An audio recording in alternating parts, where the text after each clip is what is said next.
Hey guys, so this is AP World History, Chapter 19, The Increasing Influence of Europe, the High Middle Ages. All right, so last chapter we were looking at sub-Saharan Africa and pretty much how Islam and trade affected the African area, and we saw how that happened. And the chapter before that, we looked at the Mongols and pretty much what the Mongols did in terms of conquering and creating the largest empire the world had ever seen at that time, and how they used their people that they conquered to help facilitate their governments, and how at times, because of the overlords they put in place, that really didn't work. So covering a lot of the eastern part of the world, covering the African part of the world. So now we're going to go back to Europe. We're going to go back to the West, okay? And the time frame we're looking at here is about 1200 towards the end of 1450. So keep in mind, chapter 19 will be the end of period 3 with the High Middle Ages. And this is really, Europe is kind of getting some sort of balance at the time. We're seeing regional states that begin to appear, meaning like there's a settling down. There's not so many invasions anymore. The people who invaded are now the people who have settled down and conquered this area. So we're going to look at how after all the conquering happened, which happened in the early Middle Ages, now how these new, I guess, kings, you can say, deal with their government, with their people. Um, More importantly, we're going to see how Christianity also plays a major role in the development of the High Middle Ages. So let's go ahead and get started. All right, so it starts with regional states of medieval Europe, and it starts with the late Byzantine Empire. So just keep in mind that wealthy landowners took over the properties of independent peasants, ending the theme system. So we see on the Byzantine Empire side that this idea of the theme system is going to kind of deteriorate, because what's beginning to happen is that, yes, these peasants are getting this land, but more so they're relying again on those wealthy landowners. And pretty much the wealthy landowners are taking advantage of their position and are taking advantage of the free peasants, and the free peasants will again become the laborers of these wealthy landowners. And that's what's really happening on the east. Challenges from the west, we see foreign challenges like the Normans and other Europeans starting the Crusades. The Normans are going to be from England, okay, and they're going to be a part of the Crusades. Also, we see challenges from the east towards the late Byzantine Empire. So nomadic Turks are coming in. We also see the Seljuks seize the Anatolia. The Ottoman Turks will capture Constantinople. So this idea of the Byzantine Empire is going to come to an end because of these reasons, because of the landowners, taking over the peasants' land that they got because they fought. We see the Normans again coming in to the Byzantine Empire because of the Crusades. And then from the east, we see the nomadic Turks. They come in and they pretty much take over what's left of the Byzantine Empire. They capture Constantinople, and they'll create what we'll know later as the Ottoman Empire. So again, late Byzantine Empire is kind of falling apart by this time. Then we have the Holy Roman Empire. So Otto the First, he's the king in northern Germany. So we're moving back to the west, just so you know. And he quelled political disturbances and protected the church. And because of this, he saw opportunities in the south. So pretty much, he was kind of fighting for the church and defending the church. And the Pope, John the 12th, he'll proclaim him the emperor, and this will start the Holy Roman Empire. So because Otto the First, he protects the church, kind of to say thank you, the Pope will name him emperor, and he'll be emperor of a Holy Roman Empire. But it's not an empire the way we've seen, like with the Roman Empire or the Persian Empire, anything like that. It's almost like you're an emperor only in word, and that's it. So, this Holy Roman Empire that he was in charge of, there was some controversy to it. There was a lot of tension at times between um, the regular people who were not a part of the church and church officials. And we see that with the investiture contest. So, it was a controversy over appointment of church officials because the king, like Otto the First, he felt it was his job to appoint church officials. And the Pope, he felt the opposite. He said, "Well, you know what? It's really my job to appoint them because they're part of my church." So this creates the investiture contest.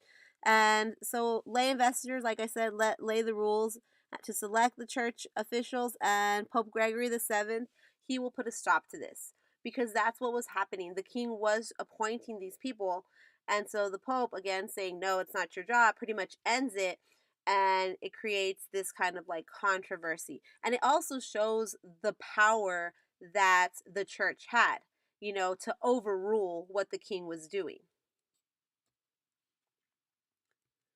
So the Holy Roman Empire will also see Frederick Barbarossa, and he wanted to take Lombardy in northern Italy and dominate much of Europe. And of course, again, the popes did not like what he wanted to do, and they gathered support from other European cities. And Barbarossa will give up his rights to Lombardy. So again, here we see another ruler wanting to come in and take land. The church with the Pope sees what's happening, doesn't like it, and essentially gets support from other regional states and says, "Hey, look at what this guy is trying to do, trying to take this land. We as the church feel it's not right. Will you help us in stopping him?" Other kings of other kingdoms and other states say, "Yes, we'll help you." And he will stop. He'll give up his rights in trying to claim Lombardy. So again, just another example of how the church played such a major role in the High Middle Ages. During this time, we also see the regional monarchies in France and England being developed. So we see pretty much France and England becoming these states that you kind of know today. Okay, with the French, you have the Capetian France. They'll be descendants from the Capets and from Hugh Capet, and they'll begin to just kind of rule over France. That will be their kingdom, and they will be in charge of it. And at first, it's kind of, not a very strong government, but as time goes on and the descendants of Hugh Capet come into power, they'll gain more land, they'll gain more territory, they'll gain more alliances, and that will help them to establish themselves in the area. And this will gradually create a centralized power and authority in France. So, pretty much by them staying, and keeping power in time, it creates kind of like the France you know today. But it's not an official country yet. Just keep that in mind. The Normans, which is in London, they pursued their own interest. They centralized from dukes themselves, and they emerged as the prominent political and military leaders in their area. So for them, it was a little bit easier to come into power and a little bit easier to gain power. We see Norman of England. He's also known as Norman the Conqueror. He organizes the regional monarchies that maintained order and provided reasonably good government. So pretty much all these people around him, he has them under his control, and he's able to use his government to support the people. So again, these are really the two main states that will come out of this time period. Other states will also play a major role, like those in Italy and Iberia. So, in terms of Italy, the church influence is very, very heavy in Italy. Okay, makes sense because that's where the original capital of the Roman Empire was, in Italy, Roman Italy. So, no one really controlled the peninsula. So, it wasn't like France and England where you had like this one group or, one set of people that controlled it the way you had with the Capetians and the Normans. Here was a little bit different. There was no major one type of person. There were many ecclesiastical states, city states, and principalities. So again, you had a lot of smaller little areas that had power in Italy. And the lay classes challenged the bishop, eventually displacing him. And what that means is that Italy was different because Italy was very much a wealthy, very wealthy land. You had a bunch of city states like Milan that were creating wealth because of their arts that were coming in. So they felt that, yes, the church has, some spiritual authority, but they don't have total control of the land itself. And that's a big division that we see in Italy here at that time. So that's what it means when it says the lay classes challenge bishops, eventually displacing them. Pretty much saying, you know what? We recognize you spiritually, but in terms of like economics and social and cultural things, we don't necessarily recognize you in that way. So Italian states in the 12th century, a series of prosperous cities, like I told you, Florence, uh, Milan, and Venice and Bologna, they develop. Norman adventurers, they will intervene in Italian affairs, and they will overcome the Byzantine and Muslim authorities due to papal support. So Italy comes under Roman Catholic Church. So obviously, the Catholic Church does not like to be told no by these, Italian merchants. So the Normans will come and support the church because the church will say, hey, look, they don't want to follow our spiritual authority. They don't want to follow, what we think is best for society and culture. The Normans will come in and help the papal church, and then southern Italy will come under the Roman Catholic Church. So pretty much they'll adhere to what the Pope wants and what the Catholic Church wants.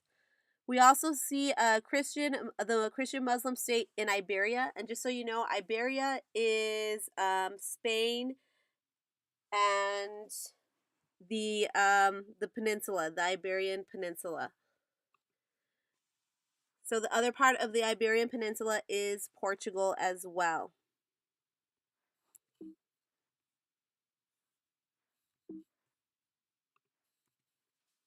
So the Christians, you'll see them in Castile and Aragon, and then in Portugal, that's where you have the Muslims with Granada. And the Muslims will be the ones who really bring back all the Greek philosophy and kind of will start the Renaissance period, which we'll see later on in the next time period. So here's your question. Explain who the Normans were and what they did. Why was the Holy Empire not considered holy, nor Roman, nor an empire? And what did effective political organization lead to in regional states? So moving on to economic growth and social development. So similar to the other things we've seen, we see the expansion of arable land, where they increased land and they were devoted to agriculture. So they pretty much would clear the forest in order to farm, essentially. They yielded high taxes, and this would increase their wealth through the land that they would farm. You also see improved agricultural techniques, which obviously is going to lead to higher productivity. You're going to see them do different crop rotations to kind of see what works best, what will produce the most yield. And domestication of animals, especially beasts of burden, the animals that carry heavy loads. They'll learn to put, the weight more on the shoulders than on any other part of the animal in order for them to carry larger tons of weight. They also dug ponds for fish. Other new technologies, the horseshoe and the horse collar, that's what I was talking about with the domestication of animals. New crops that came about, beans, peas, wheat, rice. So all of this is going to lead to a better diet. And of course, that means there's going to be population growth. And it will move from 29 million to 79 million. Okay. So again, everything leads to that population growth, which will lead to, of course, better urbanization. So during the High Middle Ages, we see the revival of towns and trade. Like I said, urbanization. New urban cities will emerge as things are becoming to get better in the High Middle Ages. you see kind of life coming back into this European area. So in West Italy to Bergen, we see these revivals, and then in the east from North Italy to Flanders. We also see a better development of textile production, the expansion of it, and the trade, especially woolen textiles. So again, just keep in mind the revival, what that means. Everything's coming back. Things are looking good for Europe again in these high Middle Ages. In addition to that, we see trade occurring in the Mediterranean, again with ports in the Black Sea, the Indian Ocean. We also see that overland trade occurring again.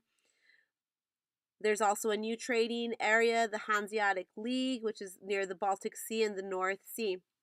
So all this improved trading begins to bring these ideas that we've seen in China with credit and banking and new business organizations. Everything we've seen in China with all of that economy, those economic ideas going on, and the things that we also saw in India, similar to, all of that is now going to be into Europe as well. So letters of credit exist in Europe. Commercial partnerships also exist. So what contributed to the expansion of arable land in Europe? What was the Hanseatic League? And what did Pegolotti say about long distance travel? And that's something that you'll have to look up in your book. In terms of social change, during this time in the High Middle Ages, there were 3 estates, and they were called those who prayed, those who fight, those who work. Pretty self-explanatory. Those who prayed were considered, the priests or the clergy of the Roman Catholic Church.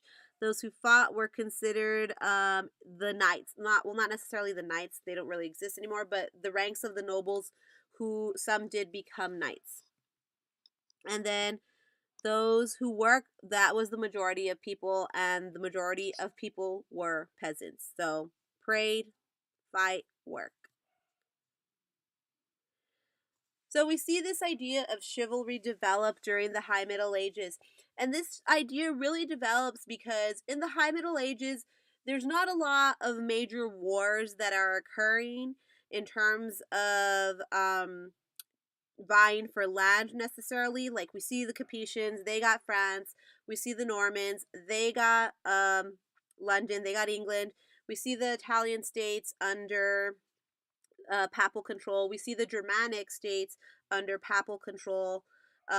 Pretty much most of Spain is under papal control, if not part of it is under Muslim rule. So really not a lot of fighting going on. Things, like I said, are settling down. So what happens to those knights who are fighters? What do we do to, calm them and to keep them from fighting? Well, this idea of chivalry is what really helps them. So it was this idea of high ethical standards and refined manners to prevent fighting within the Christendom. So pretty much saying, you as a knight, you need to behave a certain way when there is no war going on. And they would give them these kind of rules and standards to follow in order to make sure that they were refined and did not start any trouble. We see the troubadours. These were traveling poets and minstrels and entertainers. Eleanor of Aquitaine, this was one of the well-known people who loved the troubadours and promoted them and the good manners and refinement that we see during this time. A very well-known woman. Independent cities also begin to emerge and growing towns of medieval Europe. So again, because things are looking up, because things are looking better, we see more new towns and new cities develop. So they're able to resist the demands of the nobles and the guilds, these new cities. And because they don't have to rely on the nobles, that's why they can start these new cities. Because they don't necessarily have to rely on the guilds, then they can do their own thing. Then again, this is why they grow. So in terms of the guilds, there's our workers of arts, crafts, and artisans of regional production and sale of goods. So the way I think of the guilds are similar to that is kind of like the jati in India, how you have this subcaste and they all have that one specialized job. The guild is similar in that way where you have that they all have a specialized job. And again, similar to the jati, These are people who work together. They're friends, their family. If they're, you know, needing something in times of need, then they'll help each other out. So the guilds is something I would compare the jati to, and vice versa. Women also were a part of guilds and worked similar jobs. So the more urbanized you are, the more in the city you were with these guilds, the more we saw women have more activity in these areas. Whereas if you're like in the outskirts, in rural areas where it's just like the kingdoms, then we really didn't see that.